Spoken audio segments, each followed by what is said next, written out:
everyone and welcome back to my channel. This is IELTS series program and today we are going to discuss about IELTS writing task 2. As all of you know, IELTS writing task 2 is very much important for the students to get higher band in this.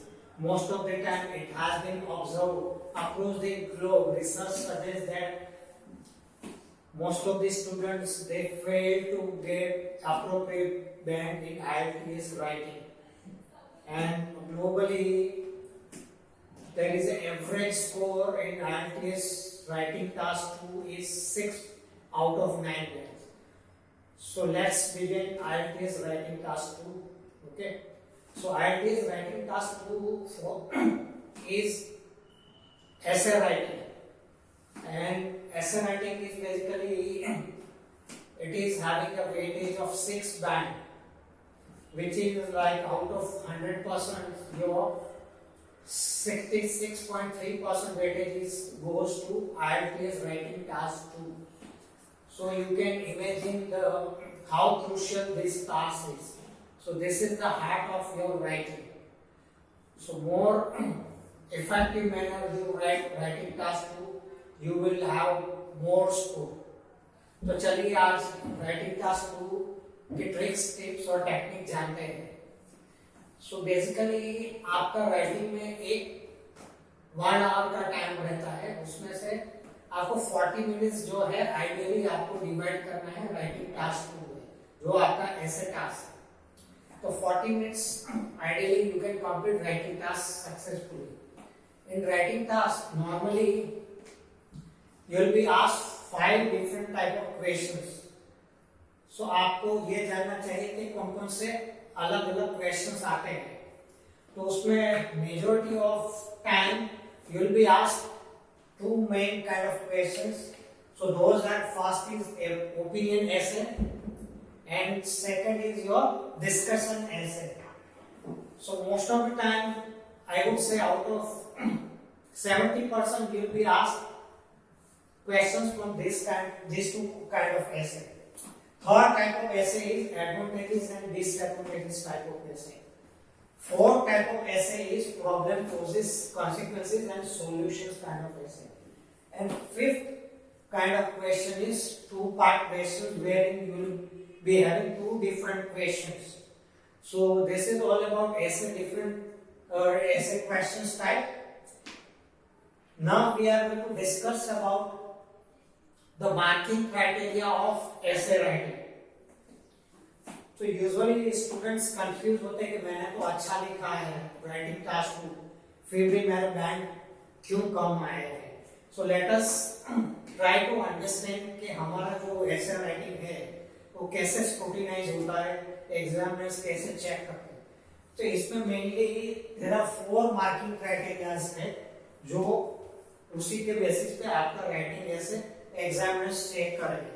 सो उसमें से पहला आपका जो criteria है TR, which is nothing but task response. So task response basically क्या है? So let us understand task response. Task response is nothing but अगर आपने इंट्रोडक्शन सही लिखा है, कंक्लूजन सही लिखा है, क्लियरली आपने अपना पोजीशन जो है you strictly adhere with that positions, जो पोजीशंस आपने इंट्रोडक्शंस में लिया है वही पोजीशंस में आपने कंक्लूजन लागू हुआ है. मोर ओवर आपका ओन टॉपिक है, अगर व्हाटएवर आपने राइटिंग टास्क लिखा है वो ओन टॉपिक है, according to the questions match हो रहा है. And last but not least आपका राइटिंग टास्क जो है आपने मिनिमम वर्ड काउंट है वो 250 मैनेज किया हुआ है without repetitions of those words जिनका रिप्लेसमेंट है, जिनका एडिशनल सिनोनिम्स आपको मिलता है. तो ये 4 क्राइटेरिया है. तो वो क्राइटेरिया में आपको फिट होना है. अगर आपके ये क्राइटेरिया अगर मैच होते हैं तो आपको देयर आर चांसेस कि आपको टीआर में आपको 6+ बैंड मिल सकता है, right. So please ensure that whenever you start writing, you strictly adhere this task response criteria. अब हम आते हैं सेकंड क्राइटेरिया, कोहेरेंस एंड कोहेजन्स. तो ये चीज क्या है, coherence and cohesive. So coherence is nothing but आपका जो क्वेश्चंस है उसके ऊपर आपको आइडियाज जनरेट करने हैं, जो भी क्वेश्चंस है उसके ऊपर आइडियाज जनरेट करने हैं। आपको 4-5 आइडियाज, अलग अलग आइडियाज लिखने हैं। फॉर एग्जांपल आपका 2 व्यू है तो दोनों व्यूज है उसके ऊपर आपको अलग अलग आइडियाज जनरेट करने हैं। अगर मैं आपको एक क्वेश्चन दूं कि nowadays more and more people prefer to go for online studies, whereas other people argue that offline education is best. So discuss both the view and give your opinion. So आपको यहाँ पे 2 अलग views है, एक तो online education है और दूसरा आपका ऑफलाइन एजुकेशन है। सो दोनों में आपको क्या क्या फीचर्स है वो आपको ideas form of ideas generate करने हैं। सो विच इज नथिंग बट आपका कोहेरेंस। दूसरा चीज है कोहेरेंस। आपने जो भी आइडियाज जनरेट किए हैं वो आइडियाज आपको ऑर्डरली लिखना है, क्रोनोलॉजिकल ऑर्डरली लिखना है, मतलब आपको प्रायोरिटाइज करना है। जो आपको लग रहा है कि स्ट्रॉन्ग आइडिया है वो पहले लिखो, दूसरा जो आइडिया है वो सेकंड लिखो, लेकिन इसको कनेक्ट करना है। वो आइडिया कैसे कनेक्ट करना है, तो कोहेसिव डिवाइस होते हैं। So there are couple of cohesive device, like अगर आप मेन बॉडी पार्ट 1 चालू करते हो तो you can write on the one hand to embark with, to initiate with, to commence with. In additions, further, additionally, furthermore, moreover, apart from, besides. तो ये आपके one side वाले कोहेसिव डिवाइस है, मतलब कनेक्टर्स है जिसको ट्रांजिशंस वर्ड भी बोलते हैं। आपका मेन बॉडी पार्ट में ये वर्ड्स आपको लिखने हैं।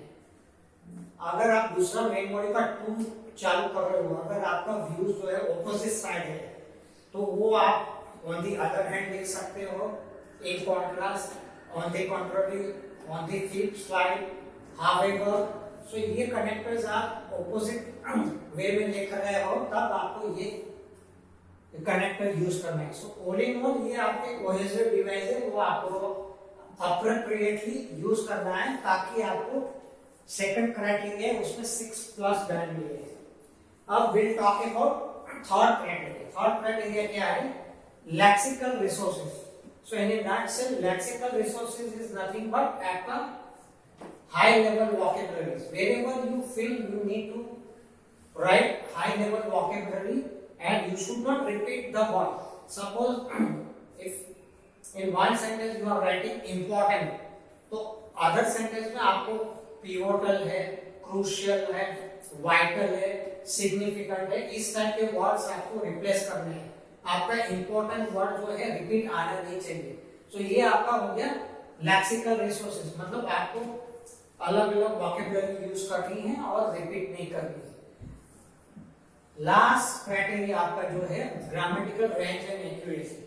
तो ये चीज क्या है, ग्रामेटिकल रेंज एंड एक्यूरेसी मतलब आपको अलग अलग वाइड वैरायटी रेंज ऑफ या तो वैरायटी ऑफ सेंटेंस यूज करना है। सो आपका आइडियल सेंटेंस जो होना चाहिए that should be complex and compound sentence, combinations of complex and compound sentence. This is one grammatical range and accuracy. दूसरा चीज है आपको पंक्चुएशंस करेक्टली यूज करना है। आपको कहीं पे भी कोमा है, डॉट है, वो आपको डिपेंडिंग ऑन सेंटेंस स्ट्रक्चर्स आपको यूज करना है। अगर if you are missing comma or a dot, then you will be penalizing for the marks or a band. So ensure that whatever you write, it should be grammatically correct with respect to tenses. दूसरा आपको complex और compound combinations में sentence use करना है। तीसरा आपको punctuations ध्यान में रखना है और चौथा जो important है spelling mistake आपका नहीं होना चाहिए। You should be highly accurate while writing the spelling. Okay, so these are the 4 criteria, and these all 4 criteria are divided equally and having equal weightage of 25%, which means कि हर एक criteria में से आपको 9 band में से आपको band मिलेंगे और उसका एवरेज आउट करके आपको फाइनली इसमें से बैंड आपको मिल पाएंगे, राइट। सो ये आपके मार्किंग क्राइटेरिया की बात हुई। अभी हमें ये जानना है कि क्वेश्चंस तो मेरे पास आ गया, मैंने एग्जाम में देख लिया, क्वेश्चंस पढ़ लिया, लेकिन कैसे लिखना है वो मुझे समझ में नहीं आया। तो इसका स्टैंडर्ड और आइडियल वे ऑफ राइटिंग क्या है, तो मैं आपको यहाँ पे समझाऊंगा।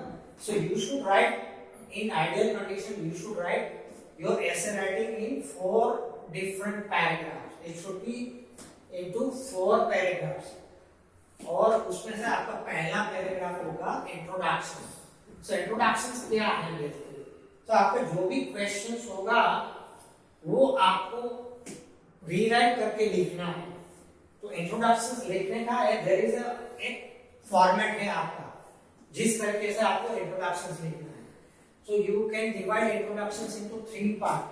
पहले तो आपको जनरल बैकग्राउंड स्टेटमेंट लिखना है, आपका रिलेवेंट टॉपिक जो होगा उसका रिलेवेंट एक बैकग्राउंड स्टेटमेंट न्यूट्रल और जनरल होगा, वो आपको लिखना है।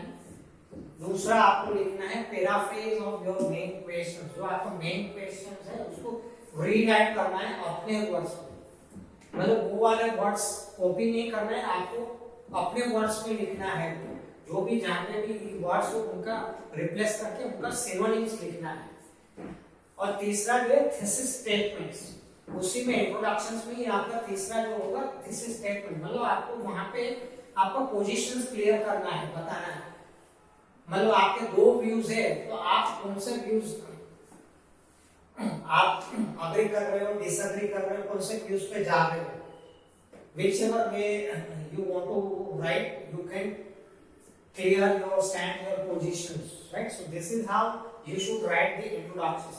और आपका इंट्रोडक्शन जो है 30 to 45 वर्ड से ऊपर नहीं आना चाहिए। Introduction should be always smaller than your body part.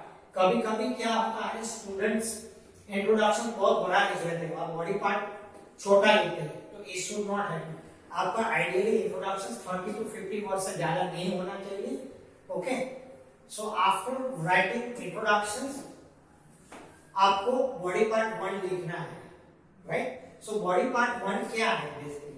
सो हमने जो डिस्कस किया क्राइटेरिया में, तो सीसी कोहेरेंस एंड कोहेजन। सो आपको बेसिकली ऐसे राइटिंग जब कर रहे तो पहला 5 से 10 मिनट आपको आइडिया जनरेशन में टाइम यूटिलाइज करना है, मतलब आपको अलग अलग आइडियाज जो है आपको डिफाइन करना है ideas, and then you need to write those ideas into complex and compound sentence. तो वो जो आइडियाज होंगे उसमें से तो बेस्ट 2 आइडिया है वो आप पिक करके बॉडी पार्ट 1 में आपको लिखना है, राइट? तो अगर आपको 2 ओपिनियन दिए, ओपिनियन में 2 व्यूज दिए हुए, online education and offline education, तो पहले बॉडी पार्ट 1 में आप लिख लीजिए ऑनलाइन एजुकेशन के फीचर्स लिख लीजिए, आइडियाज जनरेट करके, और उसको कनेक्ट कीजिए आपके transition word on the one hand, to start with, to begin with, to embark with. So जो 2 आइडियाज आप ऑनलाइन एजुकेशन के बारे में लिखोगे वो बॉडी पार्ट 1 में लिखोगे, और आपको वो जो आइडियाज लिखे हैं उसको आपको रिलेवेंट एग्जांपल देना है। You should always support your ideas with the relevant examples, okay? So which will always give you additional balance, okay? Once you complete body part 1 in favor of online education, आपका दूसरा view रहेगा offline education. तो जो हम लोग वहां पे support कर रहे हैं आइडियाज जो ऑफलाइन एजुकेशन फेवर कर रहा है। ऑफलाइन एजुकेशन में आप 2 आइडियाज लिख लीजिए, and this should be into complex and compound sentence, और उसके बाद में उसको आप कनेक्ट कीजिए रिलेवेंट आइडिया से, सपोर्ट कीजिए आपका आइडिया जो है उसको एक एग्जांपल से सपोर्ट कीजिए। सो ये आपका हो गया बॉडी पार्ट 1 और body part 2। Ideally you should write body part 1 at least 110 words, and body part 2 your word length should be approximate again 90 to 100 words, okay? It should not be higher word length, okay? And last आपका जो है conclusions।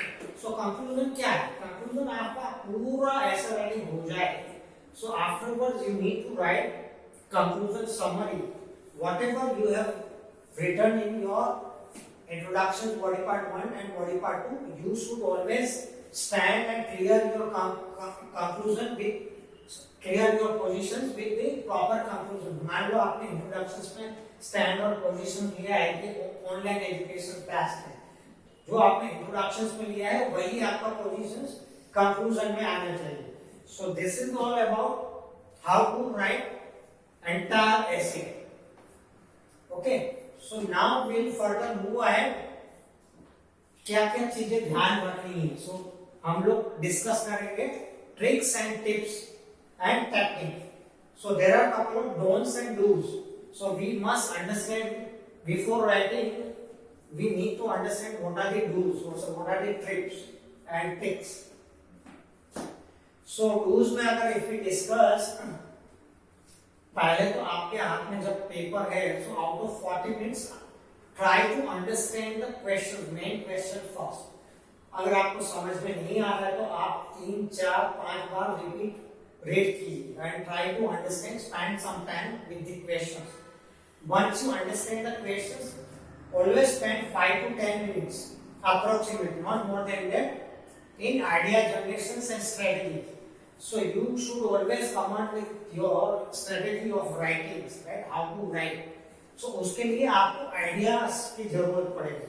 So आपको ideas लिखने हैं और उसको prioritise कीजिए, कौन सा आइडिया पहले लिखना है, कौन सा बाद में लिखना है. Once you come up with ideas, then only you can start writing your essay. And within 30 minutes you can always write your essay. And lastly, अगर 4-5 मिनट में आपको वो आइडियाज जो है, जो भी आपने ऐसे लिखा है, उसको आपको प्रूफ रीड करना है, रिव्यू करना है in terms of spelling, grammar, punctuations, and you should now always nullify the mistakes what you have made, and this will give you 0.5 and extra. Okay, so another dose is adhere word limit. मतलब आपका word length जो ऐसे writing में है वो minimum 250 words तो होना ही चाहिए. But for the safer size, you should always write 270 to 280 words, so that any in case of any repetitions of word you will not be penalized for the band. अगर आपका writing 250 words पे लिखा है और आपने मान लो 10-15 word repeat किए तो you will lined up writing 230 to 35 words. मतलब आपका ये नेगेटिव मार्किंग हो जाएगा और आपका यहाँ पे बैंड कट सकता है इन टास्क रिस्पॉन्स में. So always encourage to write up to 270 and 280 words. So your word limits is 250 words, but for separate size to avoid any repetitions of word, you should always write 270 and 280 words. Another do's: use right tone, flow, and formal language. Okay, you should not write uneven manner. You should always write in a flow manners, correct flow manners. Another 5th number is give relevant example in body part 1 and 2. So as we have discussed earlier, body part 1 में जो आपने ideas complex और compound sentence में लिखे हैं, वो ideas को आपको support करना है with relevant examples, right? For example, हम लोग online education की बात कर रहे हैं, so you can give example of Byju. Byju is the company who provide online platform for the study of standard 1 to standard 12. So this is how you should give examples. Okay. Furthermore, you should always present, extend, and support your answers. आपको answers को support करना है, well present करना है with ideas along with your examples. Okay. 7th point है clear your positions throughout your essay. So पूरा essay में आपने introductions में जो positions लिया है वही positions आपको लेके जाना है.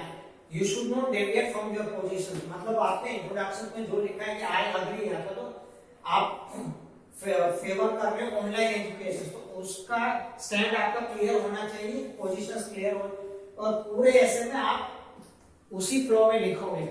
Okay, so this is all about your answers, positions throughout your essay. Okay, the 8th criteria is write on topic and answer the main questions. Write specific answer, give the question of answer of questions specifically, okay, and write on topic. Do not go off topic. अगर आप off topic गए तो आपके you will be penalized for the band. Okay, so it will not consider your proper essay. So you should always write on topic. Okay. Another rule is keep referring back your questions. So whenever you are writing introductions, body part 1, body part 2 and conclusions, keep referring to your questions so that you will come to know that you are writing on topics. You are not deviating from topics. Okay. 10th rule is avoid irrelevant information, right? So आपकी जो information है वो on topic ही होनी चाहिए, कोई of topic information आपको लिखनी नहीं है. Okay, and last but not list is in last 5 minutes आपको प्रूफ रीडिंग करना है. आपने जो भी आपका आंसर दिया उसको प्रूफ रीडिंग कीजिए ताकि आपकी कोई भी स्पेलिंग एरर हो, पंक्चुएशन एरर हो या ग्रामर एरर हो वो वहां पे रेक्टिफाई हो जाए and you will get your desired rank. So this is all about your dos. Okay, so I hope you must have understood all this do's. Now we'll talk about don'ts. क्या क्या चीजें हमें नहीं करनी है या तो अवॉइड करनी है while writing. Okay, so while writing हमें मेमोराइज आंसर या कॉपी कैट आंसर नहीं देना है. काफी स्टूडेंट क्या करते हैं, इंट्रोडक्शन मगअप कर लेते हैं कोई भी बुक में से और they try to write the same introduction. So वो आपका कहला जाएगा मेमोराइज आंसर्स. तो वो मेमोराइज आंसर्स आपको बैंड नहीं देगा. इवन जो आपने अच्छा लिखा होगा फिर भी they will not give you band because you have memorise the answer and written the answers. Okay, तो वो आपका आंसर्स कॉपी आंसर हो जाएगा. So please try to avoid that and always try to write in a natural manners and whatever ideas you generate it should be natural. दूसरा don'ts क्या है, आपको कभी कॉन्ट्रैक्शन शॉर्ट फॉर्म वाला word use नहीं करते. काफी बार हमें प्रैक्टिस है कि हम कांट, डोंट एक्सेट्रा यूज करते हैं. सो शॉर्ट फॉर्म वाले ये जो वर्ड है आपको यूज नहीं करते, उसका कैन नॉट यूज करना है, डोंट का डू नॉट यूज करना है और एक्सेट्रा आप लिखना चाहते हो तो पूरा स्पेलिंग लिखोगे एब्रिविएट करके. ओके, डू नॉट कॉपी और से right your questions answer. Okay, आपने क्वेश्चंस कभी-कभी स्टूडेंट क्या कर लेते, क्वेश्चंस टॉपिक जो है वही क्वेश्चन इंट्रोडक्शन में डाल देते हैं. तो ये आपका कॉपी क्वेश्चन हो गए, वो एक्चुअली आपको पेनलाइज करेगा बैंड में. तो ये आपको नहीं करना है.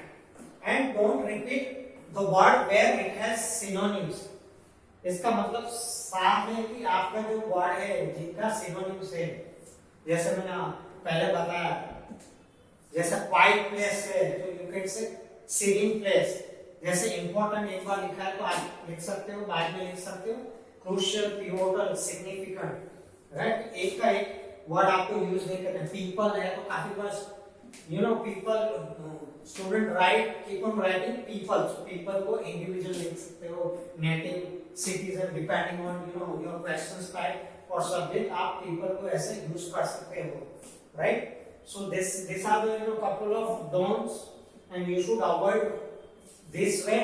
So this is all about writing task 2. I hope you must have enjoyed these sessions. Thank you very much and we'll meet you soon for another topic on IELTS. Bye bye.